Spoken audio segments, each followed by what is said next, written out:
Nous sommes le 24 décembre, les amis. Ravi de vous retrouver sur YouTube, sur le Late Cycling. On continue de passer en revue la saison 2025 en 25 faits marquants. Ce sont maintenant les deux plus grands faits marquants, à mon sens, de cette saison. Et je parle aujourd'hui de Nelson Powless, qui a littéralement giflé la Visma Lease Bike à travers la Flandre. Ça, c'est un moment marquant de la saison 2025, Nicolas. Ouais, si on m'avait dit que je parlerais de Nelson Powless un 24 décembre, j'aurais été surpris. Non, c'est vrai, on se rappelle du scénario. Donc, pour rappel, à travers la Flandre, Nelson Powless fait partie d'une échappée qui se fait rattraper par un groupe avec de la Visma Lease Bike, avec Van Aert, Jorgensen et Benoît.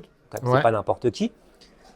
Et derrière, on comprend assez vite que choix stratégique, c'est de tout faire pour Van Aert. Ils n'ont pas attaqué. Pourtant, Jorgensen, Benoît, s'ils avaient attaqué à tour de rôle, probablement qu'un des trois aurait gagné. Ils ont décidé de tout miser sur Van Aert. Et malheureusement, il est arrivé ce qu'on pouvait craindre, c'est que le Belge se fasse cogner au sprint par Nelson Powless. Ça paraissait improbable. On ne voyait pas comment la victoire pouvait échapper, au moins à l'équipe, quoi. Van Aert, il fallait voir, mais... Et là, dans la tête de Van Aert, ça devait être désastreux, je pense. On a du mal à comprendre quand même ce qui s'est passé dans la tête de la Visma Lease Bike pour se manquer à ce point, pour même pas tenter quelque chose. Ouais. En plus, je trouve que c'est toujours risqué de tout miser sur un sprint. Il peut se passer n'importe quoi. Tu peux dérailler, Donc c'est une tactique risquée quand on est trois.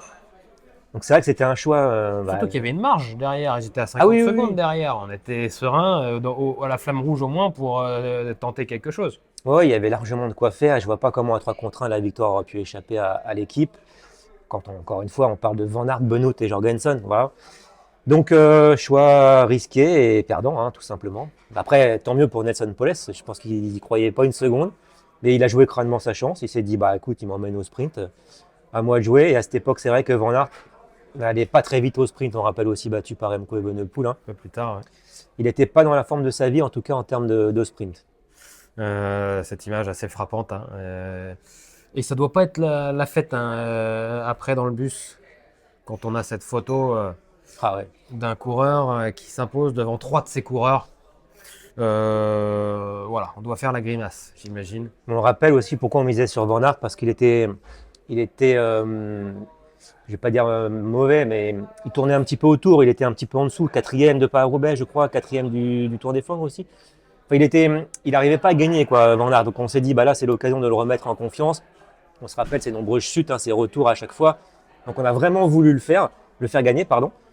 Et voilà, on voit les images là sous les yeux, inexorablement, Powless, il va tout simplement plus vite que Van Aert, il se rassoit complètement à 25 mètres de la ligne. Il comprend ce qui se passe, et là, dur. On a voulu le remettre en confiance, et on l'a enterré. On l'a enfoncé un petit peu.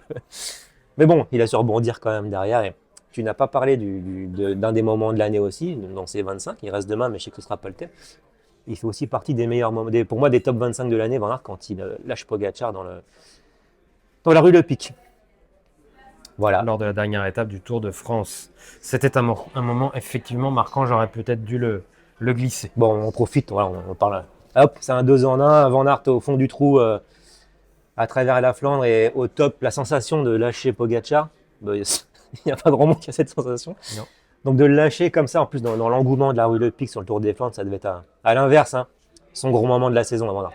Voilà pour l'un des grands faits marquants de la saison 2025, c'est Nelson Powless qui trèfle littéralement et Van Aert et la Visma Lease Bike tout entière. Passez de belles fêtes ce soir. Soyez sera là demain. Faites attention sur la route, bien sûr.